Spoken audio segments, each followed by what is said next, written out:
All right, my real estate friends and family, our past clients, our future clients. Happy 2020. What a great year. Another decade coming. And boy, are we in for an incredible 2020 with the real estate news that's out there. I got to tell you, 2019 was a rocky road with all those talking heads on TV talking about the recession and things like that, that ugly word recession. They don't know what they're talking about. We know that if anybody could predict what's going to happen in the future, right, they would be a gazillionaire because no one knows exactly what's going to happen. But there are some telling factors that you can look for that Stacy and I keep track of. And I'm going to lay it all out here for you so you can get a chance to see it. But before I get started, let me ask you to go ahead and hit that like or subscribe button. Make sure you send comments in there, good comments. If you disagree with me, make sure you comment on there and we'll talk and we'll figure this thing out together. It's important for you to understand what is going to be happening in the real estate market. Also, if you guys haven't got a copy of our book, Secrets Every Home Seller Needs to Know, let us know. We'll get you set up with that. Just get us your address and we'll get it over to you so you have that. So let's get into the news, okay? Let's talk about what is coming up. Let's get into it. So as we said before, people were going crazy last year, man. People were saying that we're going to have a recession. In fact, markets sounded the recession alarm this year. This is from last year, Goldman Sachs 2020 U.S. Outlook. And the average forecaster now sees a 33% chance of recession over the next year. In contrast, our new recession model suggests just a 20% probability. There's always a chance for a recession, right? But last year, people were going crazy saying it was going to happen. You'll see in the numbers and the graphs here, I'm showing you what it kind of did to the housing market a little bit. A lot of them have a much more optimistic outlook of what's going to happen. And we know that in election cycle years, especially presidential election cycles, things can get crazy, right? Because politicians, we know how to know if they're lying, right? It's because their lips are moving. If their lips are moving, we know they're lying. And so, people are that aren't in power, trying to get into power, and people that are in power trying to keep power. And so people were talking crazy last year about a recession. And so they've upgraded their expectations to only a 20% probability. So despite the record age of the expansion, we've been growing for so long, which eventually expansion leads to contraction. But look, it's just not out there in the numbers, right? The usual late cycle problems, which are inflationary overheating and financial imbalances, do not look threatening. And that's from Goldman Sachs, and that is their 2020 U.S. outlook. So it looks incredible for 2020 for the economy and things that are going to be going on. One thing we know about housing. Housing remains a solid foundation for the U.S. economy going into 2020. That's George Ratui. He's, sorry if I mispronounced that, George, but he's the senior economist at Realtor.com. It's going to be a great year for housing, and also we're going to see they're projecting for years to come. You'll see that in a little bit. But home sales are projected to grow in 2020. Everybody's talking about it. National Association of Realtors, NAR, the MBA, the Mortgage Bankers Association, Fannie Mae, Freddie Mac, they're expecting us to sell more homes in 2020, and that's a great thing for you. So here's what we're looking at.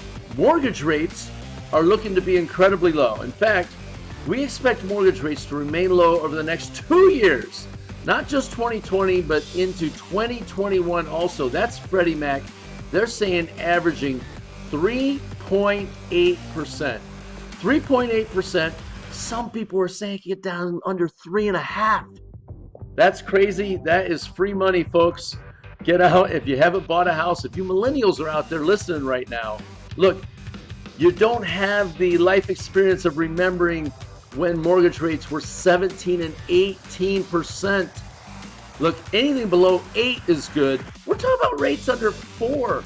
By the time you take into the tax deduction you get into the appreciation of the home, man, you're basically getting free money, basically, is the way it's looking like. So check this out. All right. So what we're looking at here is the 30-year mortgage rate. So these are 30-year fixed rates projected to remain stable through 2020. There's what everybody's saying, 3.6, 3.8, 3.6. Incredible interest rates to be able to buy below 4%. So Here's the biggest issue, though. Not all is sunshine, rainbows and puppies, as Stacy always says. It's not all rainbows and puppies here for the housing market, because we are going to have some problems. And the problem is this: an inventory shortage. There's a shortage. There are not enough houses to go around for the buyers. Now, you may think that that's a good thing, but it's not, because we need houses to sell to these young incoming millennial buyers and help people move up so that those people can move up, so those people can move up, right? If you have a $500,000 house, you can't go buy $750 till you have someone to buy your $500. And we can't get people to buy the $500 unless people are buying the homes that are down there. So it's a great time to sell and move up, and we're going to talk about how that can work. So check this out. In 2020, Realtor.com says in 2020, we expect inventory to struggle to grow and could instead reach a historic low level. The inventory levels could hit a historic low. We need your house, and also we've got some ways. If you haven't been able to find a house that you're looking for, Stacy and I know who to connect with in the new build industry to build you a house. It's very simple. That's what we came from back in the 90s and early 2000s, from the new build industry. We can help you get a house with that, so make sure you hit us up with that. So the month's supply of unsold inventory is decreasing. It's going down. In fact, last year this time in January of 2019, we had 4 months worth of inventory. We're down to 3.7 months now of inventory. In fact, Stacy and I pulled it today. Single family homes in Columbus, Ohio, the Central Ohio marketplace, right? 6 contiguous counties. In our MLS, less than 3,000 active homes available for sale for a couple million people that live in this area. That's not enough homes. We need more built, and we need your home. If you've got a home and you've ever wanted to sell, now is the time to do it, because when interest rates are low, that increases buyers' borrowing power, which increases your sales price. Okay? So super exciting stuff there on that. Let me take a look here at the next slide on this. So check this out. Doug Duncan, who's the chief economist at Fannie Mae, said we now expect single family housing starts and sales of new homes to increase substantially, aided by a large uptick in new construction as builders work to replenish inventories drawn down by the recent surge in new home sales activity. So here's what we're looking at. Look, first-time home buyers, if you guys are on here, new homes are the way to go. For those of you who are looking maybe like, look, I just can't find anything. I don't want to sell my house right now. I have a house, but I can't find anything. If you're looking to maybe get some land, we can show you how to find great pieces of land around the outskirts of Columbus and build your dream house on there for sometimes less than what you can find out there on the existing market. And you can pick everything and have it brand new, and you can have some land. If that's you, get a hold of us. We're doing a bunch of those and helping people do it. And building sounds really confusing and scary. It's not. These builders have it so streamlined, and the financing is just like you would buy a regular home. It is super simple, but you need to have a realtor take you through that process. By the way, when you're buying, again, and just to make sure you guys know this, when you buy a home, whether it's a new build or whether it's an existing home, it doesn't cost you anything to use realtor's help. So why wouldn't you have representation? My friends, don't walk into the builder without a realtor. Don't even go in the door in there without a realtor, because the person sitting there represents the builder. They don't represent you. They represent the builder. They're going to be nice and help you, but they represent the builder. You need to have representation, just like you would have if you were going into a legality with something, right? If you're going to go to the courts, you can go to the courts and represent yourself, but why would you? Why not have an attorney on your side? Same thing here. If you're going into a transaction, probably the biggest financial transaction in your life, why wouldn't you have a realtor? Okay, I'm off that. Let's move on. So, George Bertui said this again. Despite improvements to new construction and short waves of sellers, next year will once again fail to bring a solution to the inventory shortage. We're going to need more homes, guys. If you got a home to sell, we need it. As millennials embrace homeownership and take advantage of this year's unexpectedly low mortgage rates, demand is outstripping supply, causing inventory to vanish. This issue is further compounded by the fact that sellers tend to be more reluctant to list during the colder time of year when the market typically makes a seasonal slowdown. So what does that mean here in Central Ohio?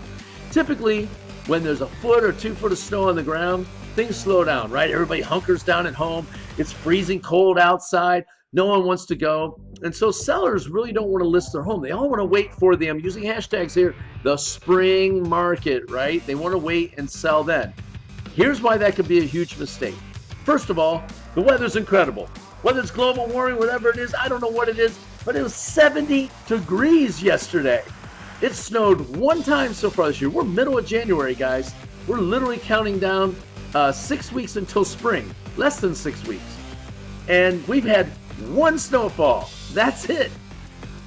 People are buying. We were out with buyers today. Stacey and I were out with buyers this morning. Got a house to sell in Worthington, looking to buy down in the Old Town East area, some renovated condos that are down there. You want to get out there. The buyers are out there. They're looking, and sellers, don't wait for the rush of sellers to put their homes on the market. You can be the early bird that gets the worm, and you could get on there now. In the old-fashioned ways of the colder air temperatures slowing down the market is just not that case. We are not having a seasonal slowdown. So jump in there and take advantage, right? Supply and demand economics is a lot of time what determines your price. If your neighborhood has 3 other homes that are similar to yours, you're all competing on price for that same buyer. Right now, you can be the only house in the game, which means multiple offers, which means a bidding war, which means the highest price you'll ever get for your home is now. And like some of my sellers are saying to me, they're saying, look, I want to find something before I sell. Well, we're able to negotiate you, especially if we're getting multiple offers. We're going to be able to negotiate for you the ability to possibly even stay in your home while you're buying and lease it back, do the transaction, sell it, have your money, and now you're in the buying market without a contingency, and you can stay where you're at until you find a home to buy. And we can work that out a lot of times with the buyers because they're so hungry for a home. So let's go to the next slide here. George Vertui again says this. He's a senior economist with Realtor.com. As shoppers modify their strategies for navigating a housing market that has become more competitive due to rising prices and low inventory. What's that again? Rising prices, low inventory, buyer demand. The search for a home is beginning earlier and earlier, with housing inventory across the U.S. expected to reach record lows in 2020. We expect to see this trend continue into the new year. That's right now, guys. That means buyers are hungry. Right now, they'll pull the trigger. They'll break their lease, whatever it is they got to do. Okay? So, since 2015, people have begun their home search earlier and earlier each year since 2015. Why? Because number one, the MLS has gotten so much better for people to be able to shop for homes from their computer. By the time they're coming to see your home, it's almost a second showing. They've seen everything. They've seen aerial photos. When you use Stacey and I, we do drone photography.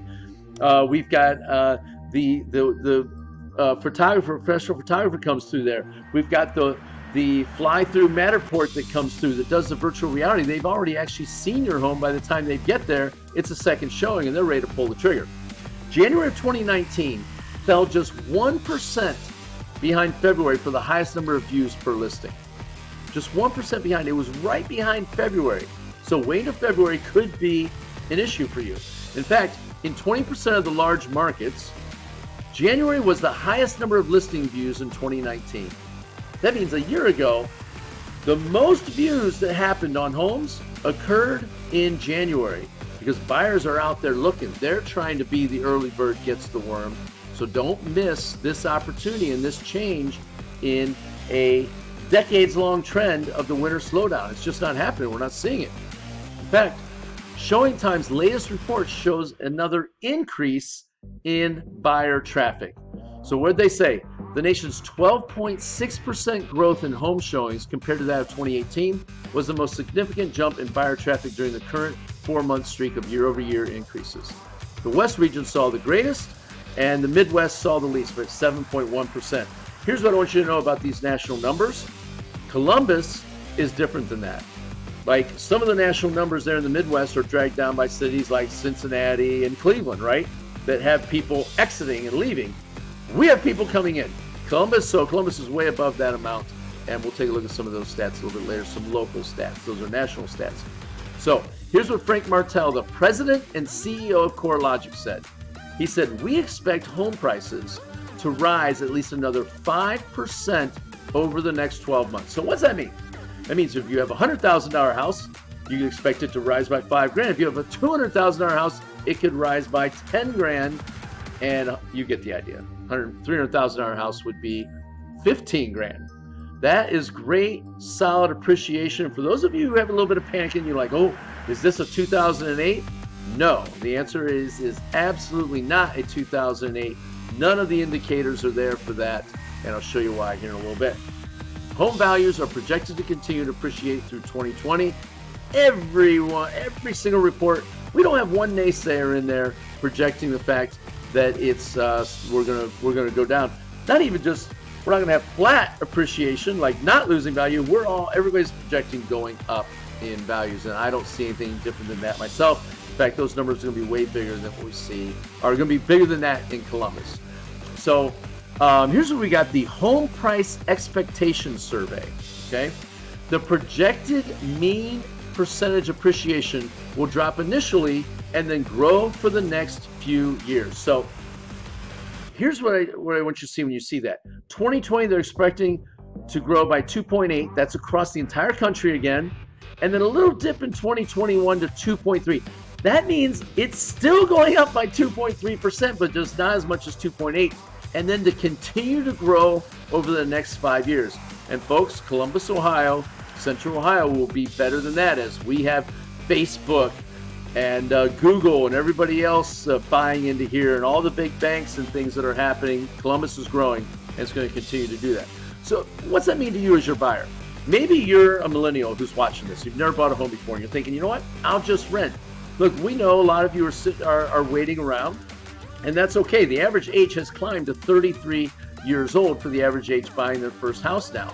But here's why, if you're in your upper 20s or even younger 30s, why you might want to get in now. Check this out over the next 5 years. This is somebody who bought a house for $250,000, which parents don't have a heart attack right now. That is first-time homebuyer range right now. FHA goes all the way up into the 380s now for first-time homebuyers. $250,000, buying a $250,000 house. Over the next 5 years, if that trend continued, what you saw in that last graph, that means it would grow by $47,500. That's the potential growth in family wealth over the next 5 years, based solely on increased home equity. $50,000 over 5 years, that's $10,000 a year. That is almost $800 a month in net worth that you're growing just by making a payment that you were paying out in rent. I'll sit down with any one of you and show you the rent that you're paying, and show you how you're losing money if you're not buying a home that you're going to live in. It doesn't make sense to rent, and it makes sense to get in. And I know you're going to say, well, we're buying at the peak of the market, and I can't find what it is that I want. Look, let me tell you this, millennials, right now. The home you're going to buy is not going to be your dream home. There you go. I just popped the bubble. Poof. There you go. It's not going to be your dream home. But let me tell you on average how long you guys stay in that house. About 3 to 5 years. Now, all of you are going to say, no, I'm going to do 10 to 15 years in it. It's just the numbers don't lie. It's not what happens. You stay 3 to 5 years and you're out. You take your equity and then you put it down on the next house and you upgrade to the home that's more of your dream home, and your payment doesn't go up much over what you were paying right now to get started. But you got to get started to get that down payment so that you have it. And that's what everyone does. That's how people buy larger and larger homes, but they don't have to change their standard of living to get a nicer home because they keep rolling their equity into the next house. It is a great time to take a look at it. So take a look at this. In the last 12 months, 44 states have had an increase in home equity. Only one had a decrease, and the others, you're like, well, there's 50 states, Jim. Say, well, the others, we had no data on them. Okay, so we didn't have any on that. Only one had a decrease, and that was $1,000. Look at Ohio there in the middle, $7,000 in the last 12 months in home equity, and that's throwing Cleveland, Toledo, and Cincinnati and Dayton numbers in there with us. when with Columbus lumping us in there. In Columbus, I guarantee it was bigger than that. Guaranteed it was bigger than that because our numbers are not like those others. We don't have an exodus. We have people coming in like crazy. It's growing like nuts here, right? So here's the thing. Your New Year's resolution is this. You need to buy a new house. If that wasn't on your New Year's resolution when you clinked your champagne glass when you said you're going to lose weight and make more money, you need to make it 2020 the year you buy a house. Break that rental cycle and get out of there, millennials. Do it and ride this wave. Ride the wave, because look, it's not always like this. But right now is a great time. You have an incredible way to buy a home with super low rates, basically free money. And think about it this way too, you're going to be helping somebody else move up into their dream home. We'll get you your first house. We call it a starter house, even though back when we were buying our first houses, starter houses were like 70 grand. Well, now they're a lot nicer and they're a little bit more money. And we can do it. And if you're not finding what you want on the existing market, come see Stacy and I and let's talk about what we can find on the new build market. There's tons of stuff out there on that. Okay? So let's talk a little bit about what's going on here with some really smart people who've done a bunch of graphs. This is going to get more detailed into it. I've got a bunch of graphs. We're going to go through all kinds of rates and things like that. So if you want to geek out on real estate like I do, stick around here because we're going to keep going with it. So check it out. Mark Fleming is First American chief economist. As homeowners gain equity in their homes, they're more likely to consider using the equity to purchase a larger or more attractive home. That's exactly what I was just talking about a second ago. See, the price of the home purchase is greater than the home recently sold. So most people are moving up, move up buyers, right? Check it out. For people that are buying in the $200,000 range, like at 210, in the age of 18 to 34, right? That's a good price range to buy at 210. Guarantee, I bet you the payment's less than what you're paying in rent. $210,000 home, most of them jump up from there, roll their equity, and buy a $320,000 home. That's probably closer to what you have in your mind's eye as your dream home, or the home that you grew up in with your parents, right? Guaranteed, probably the home that your parents brought you up in is not their first home that they started with, right? They rolled their equity and they moved up. That's what you guys are going to do, millennials. From there, at 35 to 44, what they're seeing is homes that were around the $278,000 mark. Those people jumped up to about $350,000. And then for the 45 to 54-year-olds who are around the $300,000 mark, they jumped up to the $325,000. After 55, a lot of people are downsizing. They're selling and downsizing out of that, and that's kind of the progression of how you do it and how you keep moving up to get to the house that you want. And because you rolled the equity again, your payment is very similar to the house you started with in the beginning. And meanwhile, the entire time, what's going on? Your income is growing, hopefully with your job, or hopefully not only have a job, hopefully you got a little small business on the side that you run, maybe an online business or something like that. And that's how we're going to do it. Now, some of you are out there going, where did you get all those stats and things like that? I've got them here. I'll post the links, but here's where all the stats I got came from, all the graphs that we have. They're on those two slides, so you can check those out. And we'll have them, in fact, if you want to freeze frame it and pause it, there it is there. And we'll put them down in the link in the description so you can actually see the reports if you really want to geek out and see where we got those things, all right? So let's get into what's going to be happening here in 2020. 2020 is poised to be a great year for the real estate market. It's going to be an absolutely incredible year, and here's why. Let's get you the updates of what's going on. Let's show you some numbers as to why I'm saying that 2020 is going to be a great year for real estate. In fact, for those of you who are out there thinking, man, I should get into real estate and ride this wave of the next 5 years, plus you got 10 years worth of millennials, 94 million of them that are going to get into the home buying market over the next decade. Hit us up. Stacy and I have a great program with our eXp Realty, and we're mentoring a ton of great young millennial people and helping them actually get into this market and do something actually on the side, spare time, part-time, building real estate. Hit us up. We can talk to you about how you get into the real estate market. And if you're watching this, you're not in Central Ohio, we're doing this all over the United States, Canada, opening up Mexico this year. So we got a global business. But anyways, hit us up and we can talk about that. But let's get into the sales, man. What's going on? What's going to be happening? So check it out. This is a graph here that shows the average days on market. And what we're seeing is Ohio up to 30 days on the market. That means they're rocking and rolling quick. And when you buy with us, we're going to show you a trick to make it so that if you're in a multiple offer situation, the sellers want to choose you. They want to choose your offer. We got a couple tricks up our sleeve. We're old timers, and we've learned this over decades of doing this, and we'll help you win the deal. And again, once again, to buy through us doesn't cost you anything. In fact, when you buy through us, we have a love your home guarantee. You know what that is? That says for any reason the first year of owning it you don't love your home, we'll sell it for free. So there's no fear. Okay? So check out existing home sales. Since January 2014, climbing up. There was a little dip there in January 19th, in January of 2019, a year ago, when everybody started screaming about recession and things like that. Plus the inventory drops, so there weren't as many sales. But look, overall, we've had an upward tick in it. Take a look at this. Existing home sales year over year by region. The Midwest, 2.5%. Again, the housing shortage is the only reason you're seeing this dip in these existing home sales. You'll see here existing home sales in thousands. Here's the numbers showing it. Again, you can see 2017 is the light blue, 2018 is the medium blue, 2019 the dark blue.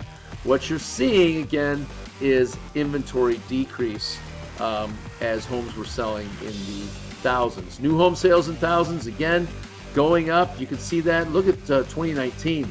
The new homes have had to take over and fill in. 2020 is going to be no different. We gotta have to have new home sales continue to increase. And look, if you're a first-time home buyer out there, nothing better than having a new home, right? You can pick your colors on it, pick your exterior, pick your cabinetry, your flooring. Oh, it's incredible. And we've done it for so many years. We know how to make it super smooth and easy for you. And we can represent you on that. There you go, new home sales climbing, right? You see it there on the graph going up. So here's new home sales, the percentage of sales by price range. Look at the biggest piece on there, the $200,000 to $299,000 range. That is the biggest chunk of all the new home sales that are happening. And then the next biggest chunk is the $300,000 to $399,000. Those are first-time home buyer range, folks. One out of every 3 houses being sold is being sold to first-time home buyer millennials that are buying these things. And by the way, millennials that think you need 20% down to buy a home, you do not. There are zero down program available out there. You got to get a hold of us so we can let you know which ones and where you can do it and things like that. But easy to buy a home now for zero down if you want to take a look at it. New homes are selling fast. Look at that. Boom. Taking a look here from 2018 and stuff. This is the median months from completion to sold. 3 months. That's crazy. Flying.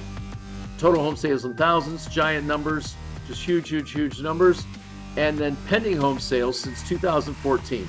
If you take a look at this bar right here, this is the 100. That's a historically healthy level. Everything's above it. Everything is green, even though that's a blue graph. Everything's green. Everything's going up. Up. All right, pending home sales year over year by region. If you take a look at it, the average for the U.S. has been 7.4%. Here in the Midwest, 5%. I got to tell you, we're higher than that in Columbus. That is not, that's just taking everything in the Midwest into account. And still, it's up year over year, climbing year over year. Okay?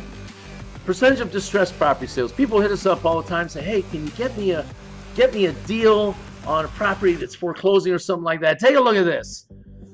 2%, only 2% of the sales have been distressed sales. That means they're an estate sale, somebody passed away, it's being sold like that, or it's a bankruptcy, or it's a short sale, or it's a foreclosure. It's just not happening, guys.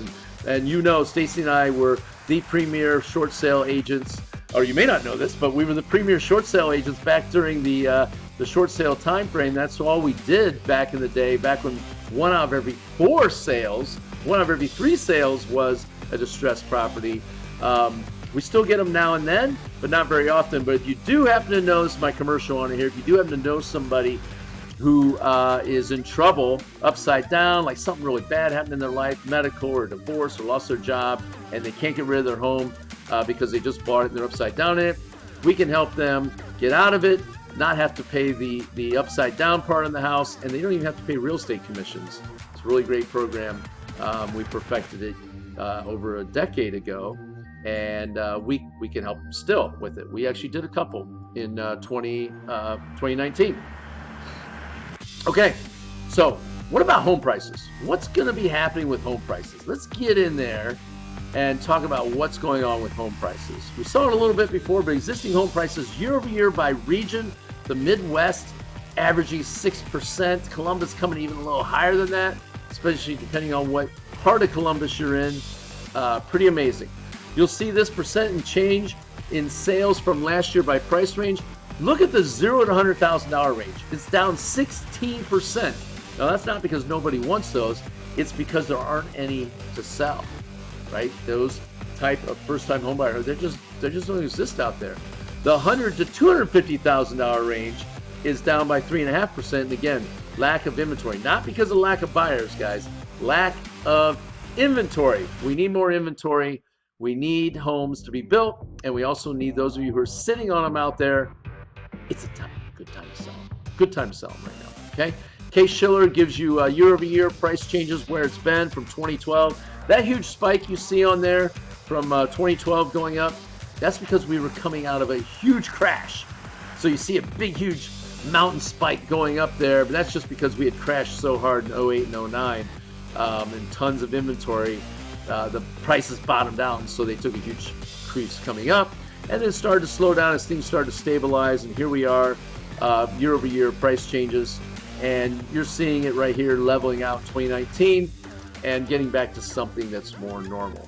Case-Shiller, again, here's the healthy index right here as far as everything going on. I'm sorry, the average line that's going on right here, and you see with a 20-city composite, what we're looking at here in 2019 is that we need more inventory. You can see it still, what we're looking at. Look, so year over year, these aren't price decreases. That's just instead of being in November rising at 4.6, it was rising at 2.2, something a little more slow and steady coming up with the 20-year composite. And that's what I'm going to show you here. This isn't a crash that's happening. That just means we're still seeing growth, just slower growth, because this Case-Shiller will actually go below the line if it's negative. It's not negative. It's all positive growth, just a little slower than what we saw. And then here, 2.2.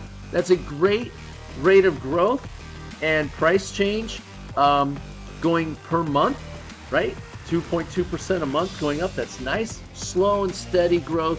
So we don't have to worry about any type of bubble or anything like that happening. It's an incredible time. It's going to continue to grow. So forecasted year-over-year percentage change in price. Ohio, look at that. It's sitting at 5.1. That's counting Cleveland, Cincy, Toledo, Dayton in here with our precious Columbus. Columbus is even higher than that. So that's the forecast coming up for year-over-year percentage change in price. It's going to be a crazy, incredible time. So let's talk about the housing inventory. Let's get into that. What's inventory like? Well, as we know, seller traffic, it's weak as hell here in Columbus, Ohio, and in Ohio. We need more inventory. We just don't have it. And you're going to see a graph here in a little bit with buyer traffic, and you understand where the intersection is here on this. Not enough sellers selling, tons of buyers buying, means prices are going up, and it's a great time to sell and buy and ride the wave, right? You're going to buy and ride that 5-year wave, buy in 2020. Months inventory of homes for sale, you can see it's just been coming down. Look at 2011, that big spike in homes, and it's been coming down, boom, boom, boom, boom. You see in January, those seasonal inventory drop-offs in January. We need to fix that here in 2020. Everybody out there who's hearing my voice right now is thinking about selling should list their homes and sell it now, and beat the punch, beat everybody to the punch that's going to be popping their homes for sale in, you know, late February, March, April, and then the big rush May and June, right? Just beat it to the punch, get it knocked out. All right, so check this out. Months inventory of homes for sale over the last 2 years. You can see the number of months inventory that's out there available. It's not a lot, and you can check it out. Here they are. Here's the actual numbers on it over the last 12 months.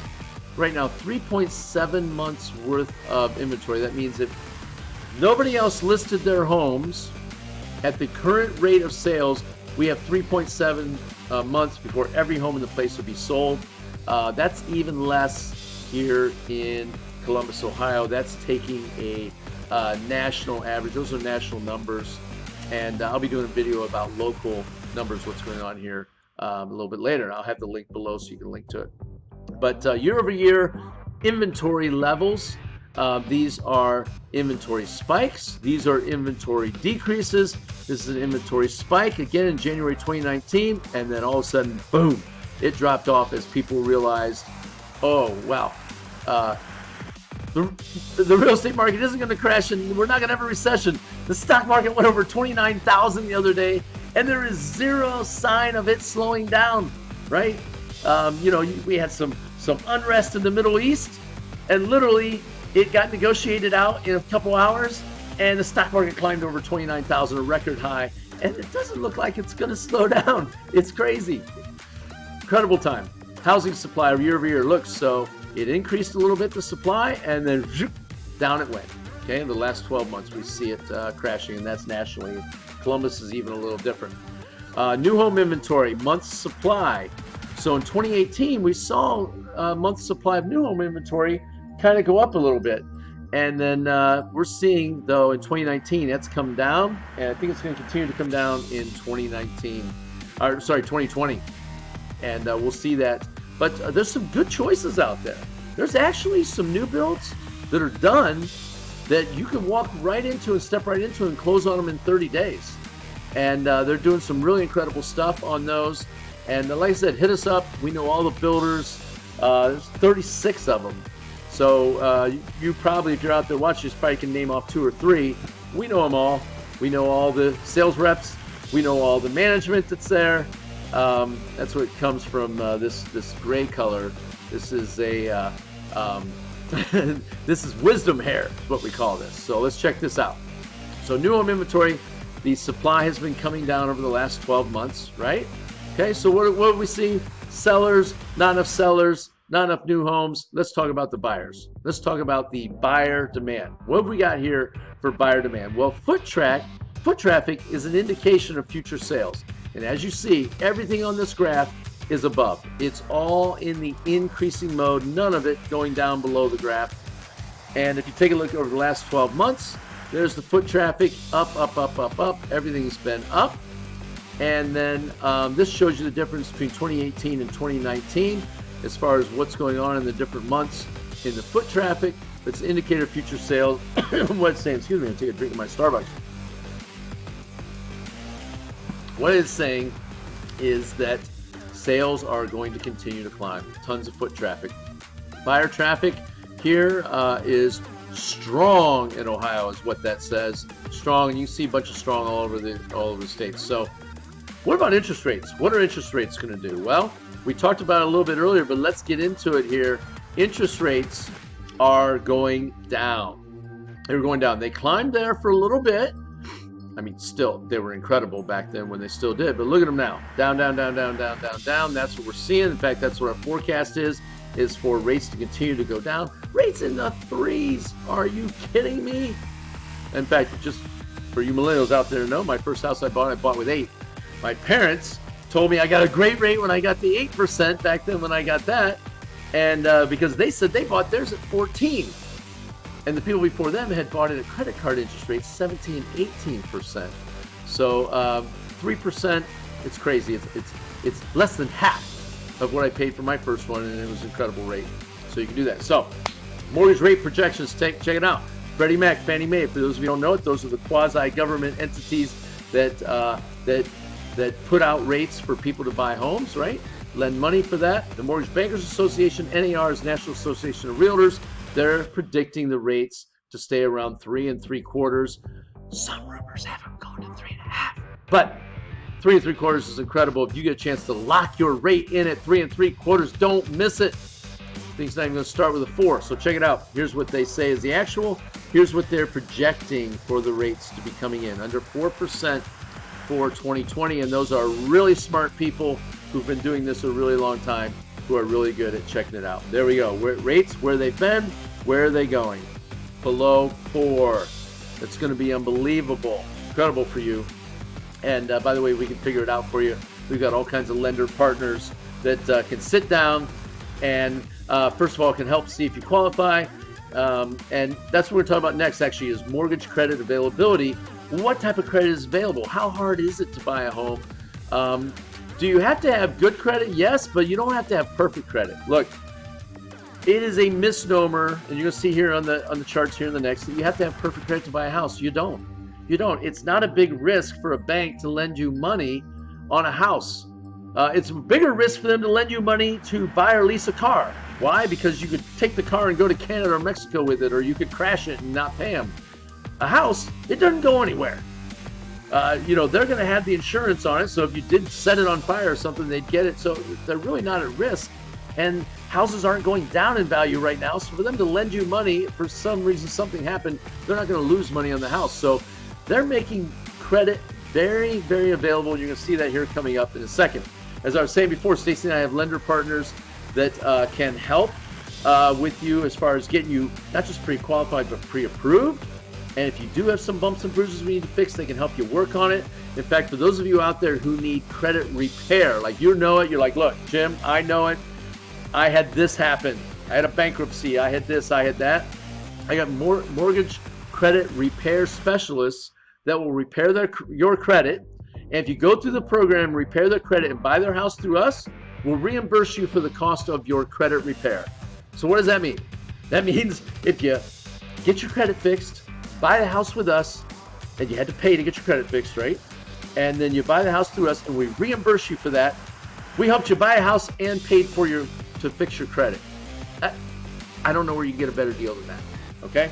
Just hit us up, and we've got certain people we work with because we know they'll get it done, and that's who we go with, so you got to make sure you hit us up on that. But check it out, mortgage credit availability, it's getting more available, as you see that graph right there, more available and easier to get a place. So check it out, the historic data for the Mortgage Credit Availability Index. People get panicked because they start seeing another 2008. Old timers like me are like, oh my gosh, we're making credit too available.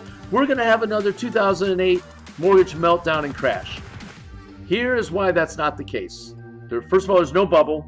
Secondly, we are not making it too easy for people to buy. In the past, in fact, back in 04, 05, 06, 07, it was too easy to buy a home. Look at how easy it was to buy a home back then.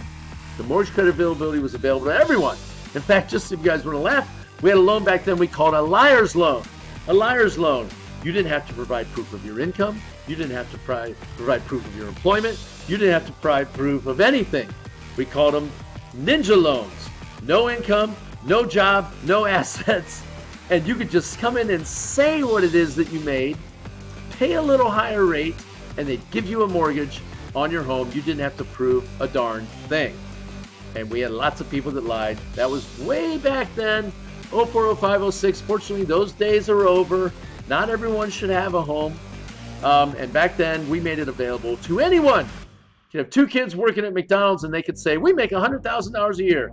Banks say, okay, pay an extra % or two, and we'll give you the loan based on you making $100,000 a year. And that's when we had problems. That's when you see this, the crash. Then the banks tightened up.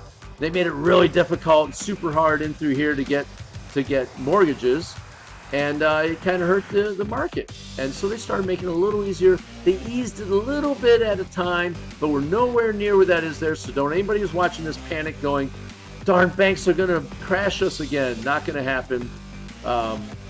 Everybody is playing right, and you got to verify things and stuff now. But it is available for people to buy homes. So the average days across the United States to close a loan, 47 days. Look, if you're working with us, it ain't going to take 47 days to get your loan closed. We're not going to put you in that situation because you won't get a house. You try to ask a seller for 45 days to close, it ain't going to happen. Like I said, we know secrets, tricks, and we have our partners to get you set up so you can win the bid. We're not sending you to put a bid on a house with a 47-day to closing. Nope, that's not happening. Okay, FICO score requirements, okay? Look, this slide right here, I almost didn't put it in. This was just loans that were closed per Ellie Mae, okay? In the sevens. That is not the case. I want to show you what the real numbers are. This is what most people think you have to be able to buy. These were the averages of where they were at, okay? But that's not what you need to buy. Look, to buy, here's what's actually happening. If you take a look at it, over 50% of all the loans closed, over 50% of them were less than a 750 credit score. And take a look at it here, my first-time home buyers. Over 25% of all the loans closed had less than a 700 credit score. Less than a 700. In fact, if we sit down with you and take a look at your credit report, we can tell you, hey, pay that credit card down by $500 and pay this one down by $300, and we'll jump your score 40 points. We do it all the time. We can show you how that works. But look at that. Less than 700, over 25% of them that are getting loans. And if you take a look at this, FHA, the average for an FHA, for you millennials out there, it's called the first-time home buyer loan, but it's not just for first-time home buyers. But the average score is 680 on that. And we have people getting them all the way down well less than that, even some below 600 credit score. You just got to meet with us and we got to talk to you, get you in the process, and get it figured out. The average back-end debt-to-income, DTI, debt-to-income, the government loves on these graphs, these TLAs, three-letter acronyms, for closed loan purchase loans by loan type. The back-end debt-to-income ratio on FHA is being 43%. That's the average. I've seen as high as 50, a little over 50. What's that mean? That means your student loans, your house payment, your credit card payments, your car payment, did I say car payment twice? Student loan payment, right? All that wrapped up. We take your gross income and how much all those payments are and where does that come in, a ratio based on how much of your income we're using. Now, the lower this number is, the better chance you are of having the home. And one thing, by the way, if you're a first-time home buyer on this, I know I keep going back to first-time home buyers on this, but it's important to say, one thing that we're very good at, Stacy and I, is not making you house poor. Look, I know your generation. I've got one myself, our son, and you guys don't want to be house poor. We're not going to let you buy a house that's too big for what you need and too much of a house payment so that you can't go out and have fun. You can't go travel. You can't go hit up Lollapalooza and do these music festivals and all that kind of stuff. Will you guys take me, by the way, if you go to those music festivals? Thanks. But we're not going to let you not have a life. That's not what your first house is for. It's to get you into the market, ride the wave, get a tax deduction, live for less than build some equity, live for less than you're paying in rent, right? And still have a life, go to be able to do things. But man, jump on this wave. It's unlike any other time in history, and I don't want to see you miss out on it. Even if you're in your 20s even, look, we can sit down with you and show you a chance to be able to grab a piece of history here and jump on with it. All those graphs and charts I did, again, here are the footnotes. Here's where I got them all. These are all the links. I'll put them in the links below. So that is the end of this. I know it was long and detailed. For those of you who stuck around to the end, don't forget, hit us up. We'll get you a copy of this book. We'll get you set up with that. It's just talking about things you need to know. These 20 plus years of knowledge in there for sellers that you need to go on that. Also, I have some home buyer and seller and millennial reports that you can download. We'll put the links in here below somewhere on that so you can get there and you can download that and you have that information. We also have a special search tool for you where you can search for homes like a realtor. We'll get you set up with that so you have it. For sellers, we have a guaranteed sale program. For buyers, we have a love your home guarantee. All kinds of incredible stuff. Hit us up. Let's talk about your special needs, and we'll go from there. Thanks a lot for taking the time out with me on this, and I hope you understand that 2020 is going to be a great year for buyers and sellers and also investors in 2020. So thanks a lot. Peace out. Have a good one. I'm going to drink some more caffeine.